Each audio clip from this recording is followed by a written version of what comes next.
So now let's move to something more cheerful. So one big reason to cheer this year has been the state of the Indian economy.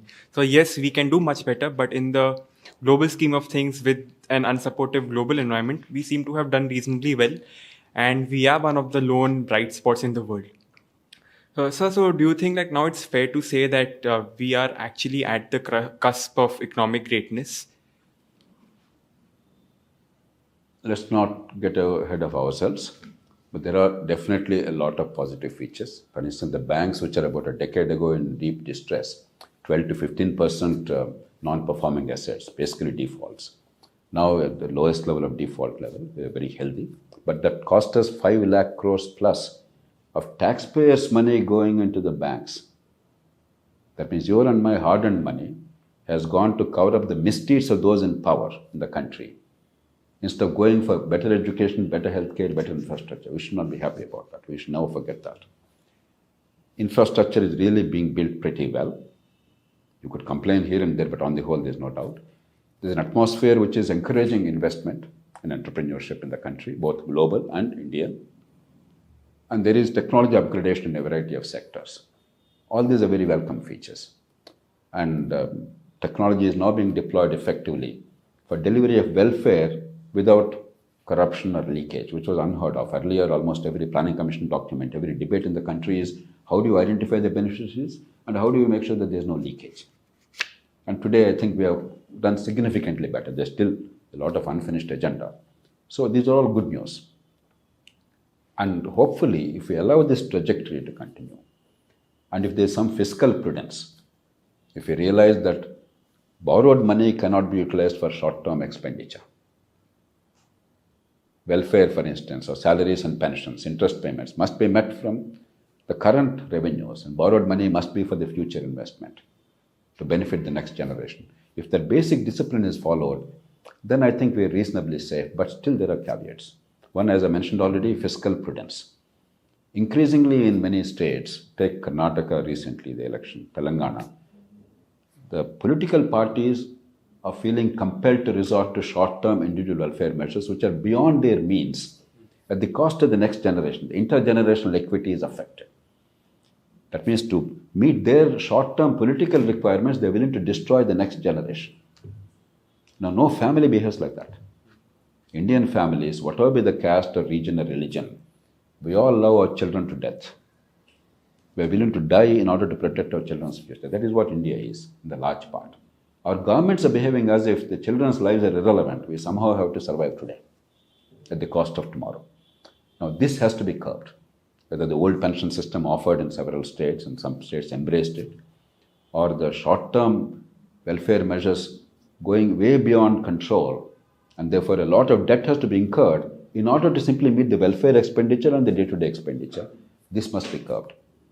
The second is we have to improve the quality of education and skills and healthcare and productivity. After a point, and today we are still at the early stages of economic growth, therefore the skill deficit is not being felt adequately, though many employers already tell us, where are the employees to be hired? You have degrees, fancy degrees, but there's no skill really. That is true in India. Even a small organization like us to big multinationals, they all feel the skill deficit in India. Look at Chinese productivity, look at India's productivity. We want to be next China. Without Chinese infrastructure, Chinese stability, and Chinese productivity, how are you going to be next China? It's not going to happen by a miracle, by magic. So of that, productivity, quality education, genuine educational outcomes and skills, and healthcare.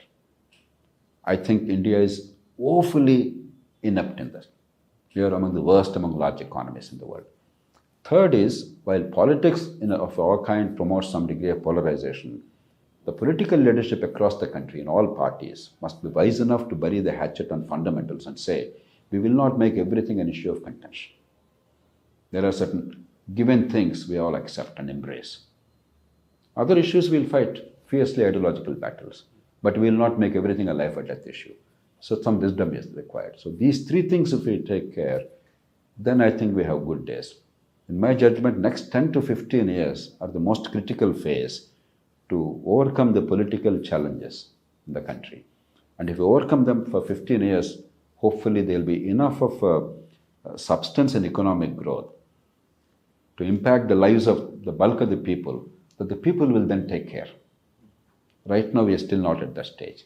We are still in potential danger of a verdict or another derailing economic growth because of people's anger or emotion. So in the next 10 to 15 years then, so a lot of different views have come about that suggest different roadmaps to be followed to achieve economic greatness. So for instance, Raghuram Rajan talks about how we should favor services over manufacturing, or Arvind Panagaria talks about how free trade is the way to combat poverty and grow richer for any nation. But there are also, on the other hand, prominent voices that talk about how you need to protect local players from like the global giants. So what would your roadmap be, sir, for India to follow? Let's take these two issues, manufacturing versus services. I think it is a wrong kind of a debate. India is not a tiny country with 7 million population or 5 million population. We are not an Israel or a Singapore. There is no way India can depend on one sector. Our economy is already diversified. It must be diversified even more. There is not a product in the world that India should be incapable of doing. Now, to what extent can India really show progress depends on the global forces and our own capacity. It must not be for want of ambition and effort. Look at China. Today, everybody knows globally there are two giants in aircraft manufacturing, either Airbus in Europe or Boeing in America. I actually was in Seattle visiting the Boeing manufacturing shop floor. It's a massive enterprise. Now, China is so audacious and so ambitious. Now, their indigenous manufacturing company or companies for aircrafts are now doing so well that most of the Chinese domestic requirements are going to be met by that. And China is a huge economy. And given China's propensity to really excel in any area that they focus on and compete globally, like for instance, take that BYD, that electric car. Now this year is expected to overtake Tesla in terms of the number of cars manufactured and exported, which nobody would have believed 5 years ago or 10 years ago. So China is not saying, no, my God, no, already Boeing is there, Airbus is there, how can we compete? No. A country of 1.43 billion people, 18% of humanity, our aspirations and opportunities cannot afford to give up on any sector. To what extent we'll reach depends on how well we do. But if we ab initio give up and say we can't be good in manufacturing, you give it up, it's absurd. The right approach is how do we promote, along with high-tech and high-value products in manufacturing, the low-tech, low-skilled things in order to provide employment to the tens of millions of unorganized workers. 82% of our 550 million workers are in the unorganized sector. And they're leading very precarious lives, not knowing where the next month's income will come or next day's income will come sometimes. We worked ourselves to create jobs in the unorganized sector which are more secure, with better living conditions, better working conditions. But we have failed to do so. Take, for instance, the garment sector. India produces as much of cotton as China. Some years we are ahead, some years they are ahead. And China has 4 to 5 times our GDP and therefore GDP per capita.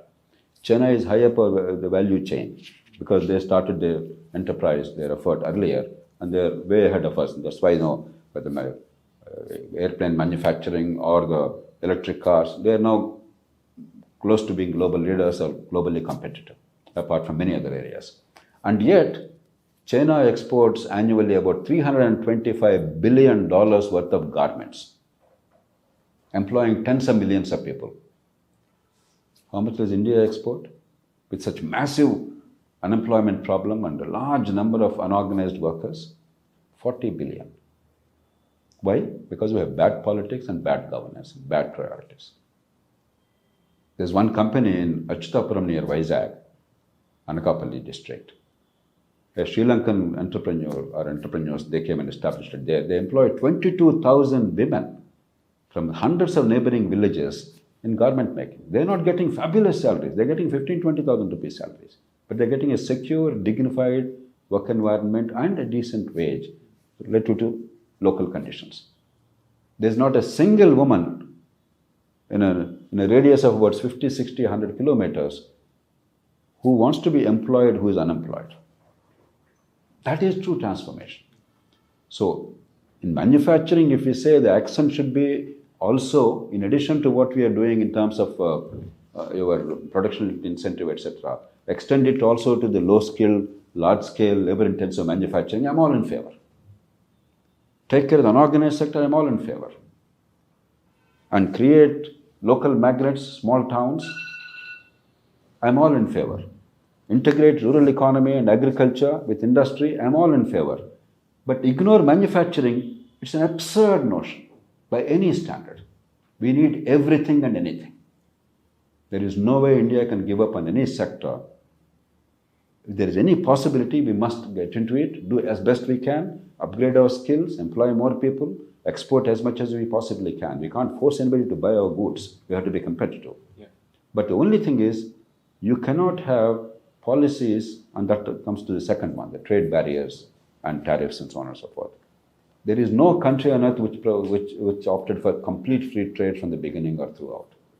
America, which is a champion of free trade, is now a champion of domestic protection. Each country protects its own interests. Overall, free trade is better for everybody, particularly for the consumers. But there is a clash between the producers' interests and the consumers' interests. And ultimately, producers are consumers. If too many producers lose their jobs and therefore incomes, there are no consumers and there's no market demand. And if we export all jobs and all manufacturing, all agricultural production to only other countries which are more competitive for the time being, then you have nothing else to produce. You can't be a parasite and a basket case.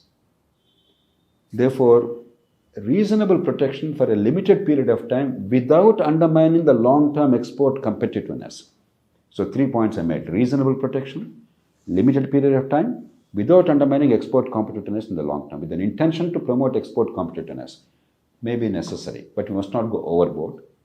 There's a danger of protection becoming increasingly insular, and then the players who are benefiting insisting on the protection forever to the detriment of the country. That must be guarded against. Therefore, Dr. Panagarya's point is very valid. But if India alone is expected to be a free trader, when the rest of the world is protecting itself and its economy and its workers, it's unrealistic. We are in the global nation-state competition. While we have to be part of the global community in trade, as in other respects, we also have to protect our country within reasonable limits with these 3 caveats I mentioned. So now, given what we've spoken about, and also next year is going to be a big year for India with the general elections and everything. So what are your expectations from 2024, and what would you like to see happen in India and across the world? Across the world is too big for us. But in India, what we discussed, whichever be the government, if there is a broad consensus and agreement and a policy framework in which the growth will be sustained, growth with employment, the growth stimulus, investment stimulus, a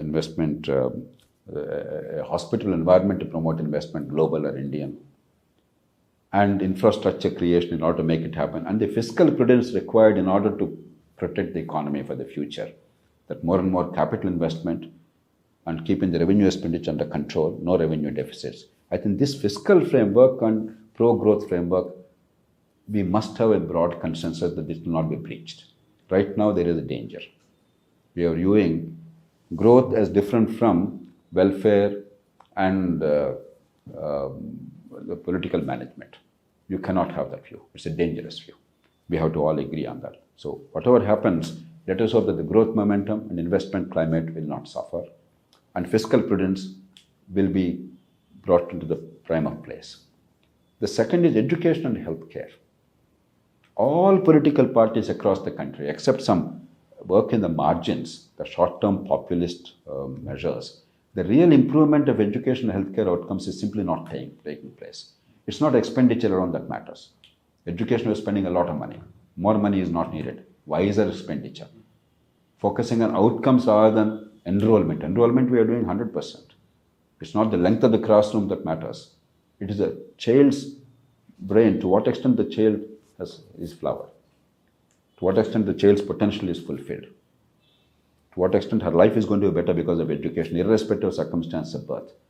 And can we provide given the opportunities that we have in the country, quality healthcare to everybody without out-of-pocket expenditure. These are two perfectly realistic dreams, well within our reach. If you don't do that, governance has no meaning. Anywhere in the world, particularly in a poor country like ours, a country with inequalities of caste, region, religion, etc., they're absolutely critical. The third is rule of law. Again, all parties are united in that they don't want rule of law. They only want their rule, not the other fellow's rule. That's all. Now we have to change that. It cannot happen overnight dramatically, but step by step. We discussed today, for instance, the police, the prosecution, the forensics, the procedures, and the courts, and so on and so forth, what needs to be done. If we don't focus, that means we have no respect for ourselves. We want to live in a jungle Raj, where the might is right. It's a shame to call ourselves a modern democracy if we continue those practices. Finally, local empowerment. If local governments are not sensibly empowered with accountability, our democracy will never mature. It will be always a hit and miss thing. It's too risky. We can't afford that. People must be enabled to understand what the vote actually means. They must be allowed to commit mistakes and learn from others' experience and improve things and allow leadership to grow. Because local governments are schools for democracy. So I think if these, and along with the local urbanization and local development, I'm clubbing both these. If this much is done, I don't want to ask for too much. I think we should be very, very happy. If half of it is done, as long as we protect economic growth, we are still reasonably safe, but not safe enough. Absolutely, sir. And we will all do our bit to make this happen. So with this, it's a wrap on this special year-end review with Dr. JP. Thank you for joining us, Dr. JP. And on to all the viewers also, thank you for tuning in. And on behalf of Team FDR, I'd like to wish you all a very happy new year. And may we all race towards our goals with great fervor and momentum like the Indian economy. Thank you.